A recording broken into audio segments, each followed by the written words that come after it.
Hello and welcome to the War 40k Imperial Guard Tactics video. Now before we get into today's video, I'd like to say a big thank you to Daniel Hartshorn for sending us some awesome pictures of his Death Corps of Krieg. Really impressed by some of the work that's gone on in this army. The Earthshaker bunkers are a particular, I would say probably my particular favourite out of all the pictures sent in. Those conversions look absolutely fantastic. Kind of curious to know where you got the bunker models from. That'd be really good. If anyone else knows, please put that down in the comments below. But yes, absolutely fantastic models. Thank you for sending these pictures in. If anyone else has got any cool pictures they want me to use in my videos, please post them on my Facebook page. There will be a link down in the description below.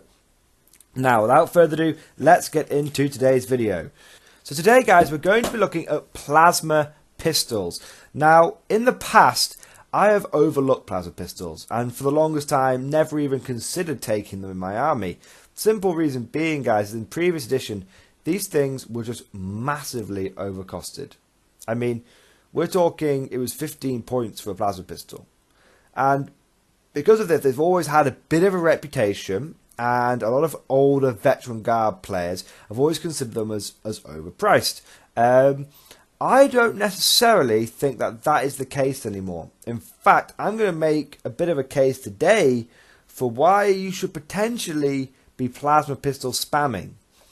Now, before we get into this, there are a couple of things to be aware of. Plasma pistols are cheap points-wise in this edition, but traditionally they've been very expensive. So I think just to be before everyone goes cutting the hands off their sergeants, sticking plasma pistols on, I would be aware of that, because you never know, the next codex might come along, blah blah blah.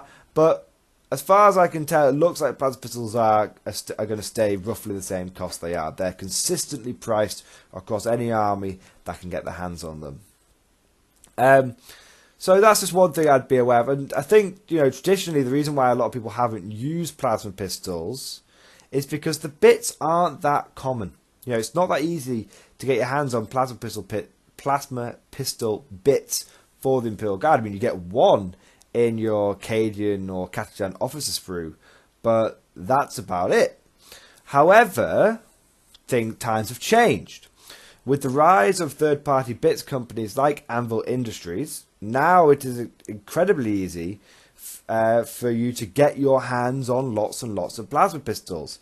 And so there's nothing and also between there being, eBay and third-party model sellers, it's quite easy for you to get your hands on a box of Guardsmen for a relatively good price, add a few bits of them, and voila, you can quite happily scrounge up 10 sergeants with plasma pistols, and you wouldn't have to spend more than £30. And consider that Games Workshop wants you to buy a single character mono pose for £30. It's not actually, there's worse ways you can spend your hobby pounds. Worse ways you can spend your hobby money than having a little bit of redundancy, maybe making up 10 bolt sergeants. But in this case, we're looking at making up a few plasma pistol sergeants. Now that we've sort of got the real life aspects out of the way, how could you achieve this, and got the little caveat out of the way, let's actually take a look at the meat of the video and analyse the plasma pistol. So, it is, for all intents and purposes, a short-range one-shot plasma gun. It's got a 12-inch range, it's got strength 7, AP -3, 1 damage, and it can be overcharged. So, it can be overcharged to make it strength 8. It stays AP -3, but it gets that all-important 2 damage.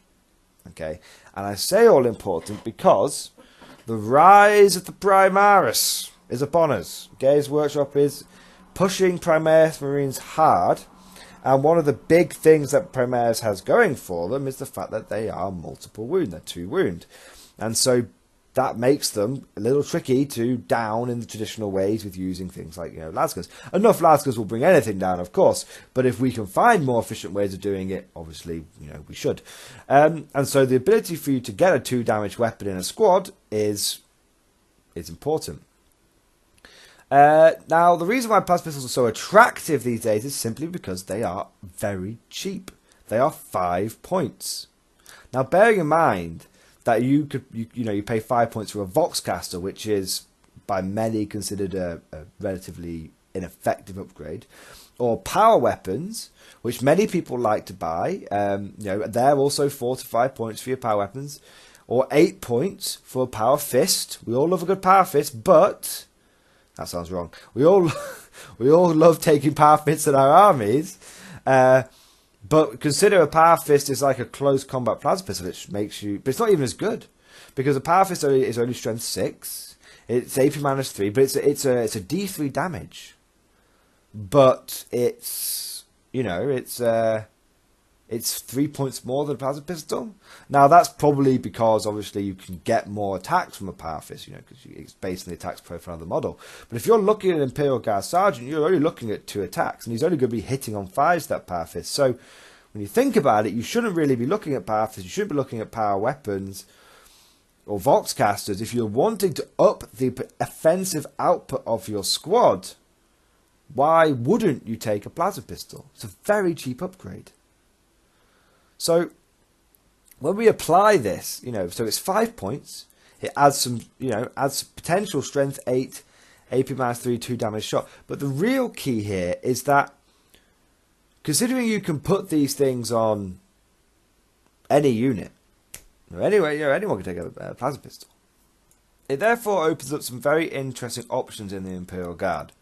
You see, the main problem with plasma in other armies, Imperial or not, is that the people that can take it are often ones that you don't want to die, and therefore you're not likely to want to overcharge it. For example, a Spaceman Sergeant or Spaceman Character, you're not going to want to overcharge the plasma pistol because it could potentially kill them. And Space Marine squads are only leadership 7 without their sergeant. And also, if you lose that sergeant model with the plasma pistol, you've just lost a 17-point model. So if you go to risk overcharging in other armies, you want to have the reroll 1s capability. And again, looking at Space Marines, that means you're going to be having a Spaceman Captain, and that's therefore almost an like a shadow cost on top of the rest of your army. You're taking these things to get the reroll 1, so you don't risk overcharging your plasma and killing yourself. Although it could be argued that you're going to be taking a captain in some form or another simply for the reroll 1s. Fair enough. But the original point still stands of you potentially lose your high leadership, you potentially lose a lot of points, and you're not going to want to do it on your characters because they'll die, and you don't have a lot of options to take plasma pistols on a lot of units to take them on. That's not true with Imperial Guard. We can spam infantry squads till the cows come home. If I'm running a pure infantry army, I'm taking 18 infantry squads. Okay? Therefore, I have access to a lot of plasma pistols. Now, yes, that cost is going to add up eventually, of course. But, at the same time, that is a lot of potential, there's a lot of additional damage output for my army. And at the end of the day, just to put this into perspective, if I put a plasma pistol on every single one of those infantry squads, that's only going to cost me 90 points. That's not a huge investment. I am much more likely to spend 5 points on every infantry squad to give them a plasma pistol than I am to give every infantry squad a Voxcaster. Simply because the plasma pistol ups the damage output of the unit. The Voxcaster does not. It just makes my life a little easier when it comes to issuing orders. It means I don't have to worry about positioning quite as much. But generally speaking, there'll be plenty of games where your Voxcaster won't come into account. But I think every single game, if you're spamming pistols, every single game, you're going to get the opportunity to use the pistol and to get the increased damage output. So I really think that they're a really good choice. I mean, if you're looking at, let's take an example of how would you apply this to your army. Like, you're taking an infantry squad. Okay. You take your plasma gun. That's 7 points. So your infantry squad goes from 40 points to 47 points. Okay. Then let's say you take a heavy bolter, because heavy bolters and plasma are a pretty solid combination in 8th edition. You may want to spring for the autocannon. That's fine. Therefore, that makes your infantry squad 55 points. Then add the plasma pistol in, and you've got 60 points. And there, 60 points. Now, let's just actually tweak that slightly and say you did spring for the autocannon, because I'm starting to believe that autocannons are making a bit of a comeback. Okay, so it's 62 points. Oh, you spent 2 extra points. Okay. You've suddenly got in that squad the ability, a lot of damage to weapons. Okay, autocannon, damage 2. Plasma gun, overcharge, damage 2.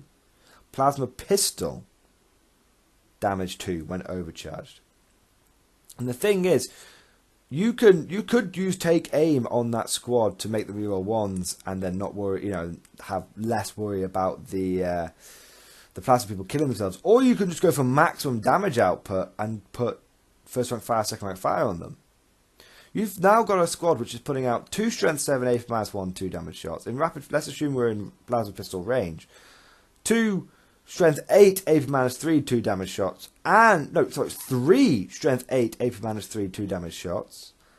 Plus you're in rapid fire range. That's 24 lasgun shots. That's a lot of damage.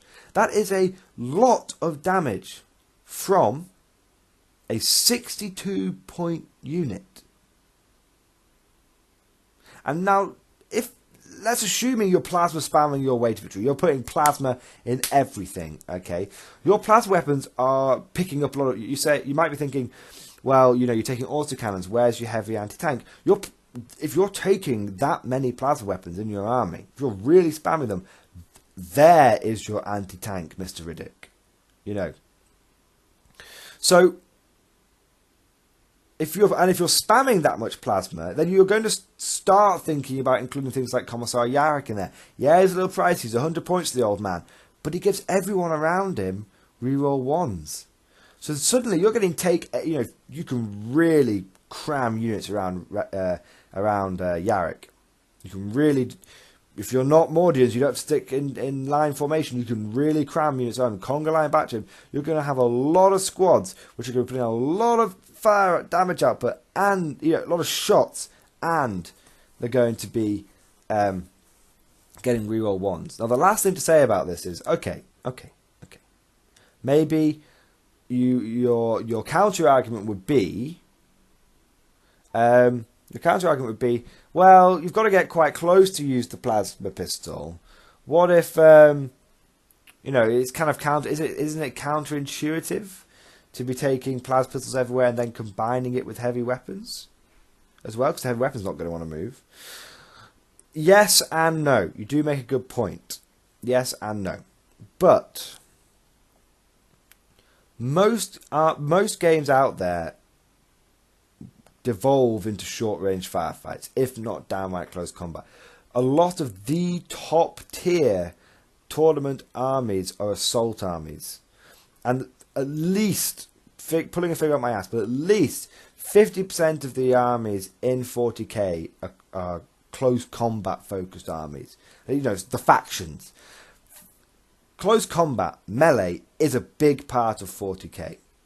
Getting up close and personal is a big part of 40k because most missions are objective based, and therefore both sides are going for points around the map. Especially if it's Eternal War, you're trying to control points around the map. You're going to want to be getting close and personal to be doing that, and more often than not, you're going to be getting within 12 inches of each other. Now, even if you think it is making your squad a little schizophrenic, like I said, the plasma pistol is cheap enough to not really worry about spamming it. I mean, you might want to go out of... If you're taking a pure infantry army and you've got your 18 infantry squads, you might want to say, well, 6 of my infantry squads are definitely going to be sitting back camping my home field objective. That's definitely the case. Okay, then don't put them on those guys. Fine, give those squads bolters on the sergeants. But the other units, which are going to be pushing forward, attacking, being aggressive... definitely want to be putting plasma on them. And I look at and I know what many of you are saying, but what if we're not collecting a pure infantry army? Okay, fair enough, you may not be. What if you've taken a mechanized army, for example? What if you're going to be mechanized? Again, how I use my mechanized Armageddon army is I jump out and rapid fire people. I drive my chimeras up, jump out, and rapid fire people. Well then, if you're jumping out of a chimera and getting up close and personal to the enemy and taking objectives, guess what?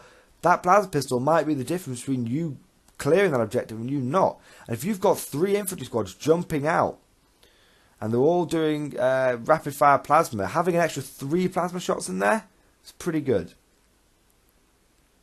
You know, plasma pistols, I need to look into taking more of them, honestly. In my Mordian army, I've been building these assault squads, right? And I've been building them with priests and power weapons, okay? Because I've been thinking I want to get the most out of, I want to be bayonet charging and getting up close and personal. That's the way I do it. An alternative is don't buy your priest, don't buy your power weapon. If you're taking an assault unit, take a plasma pistol instead. I am really, now again, like I said at the beginning of the video, I'm not saying you want to go out there and convert everyone to have plasma pistols. You know, and these things often look good when you take them to an extreme. But I can guarantee you it's really going to hack your opponent off if every single unit in your army is packing as much plasma as possible.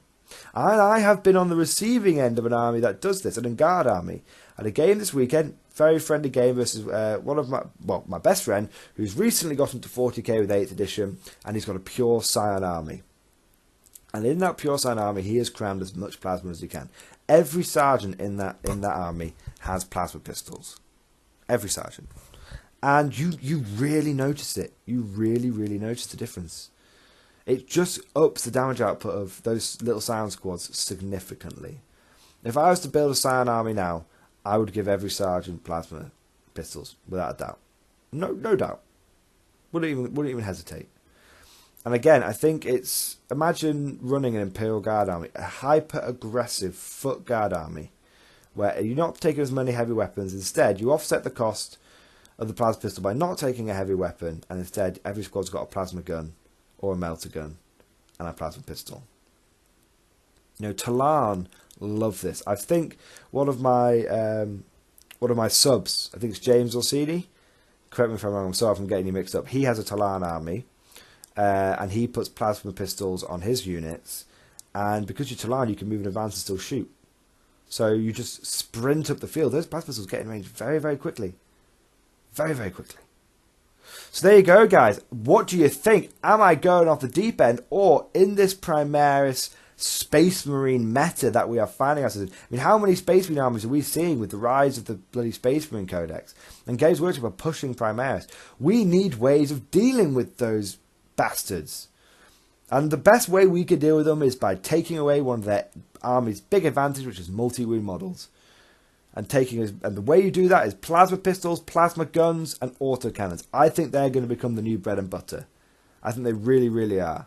And if you spam anything sufficiently, it will become really good. And I think spamming plasma to the nth degree is going to be the key to future competitive guard lists. I'm sure of it. I'm going to test this out myself. I'm going to put my money where my mouth is. You're going to see a lot more plasma pistols in my armies. Thank you guys for watching. Hope you enjoyed, and of course, I'll see you guys next time.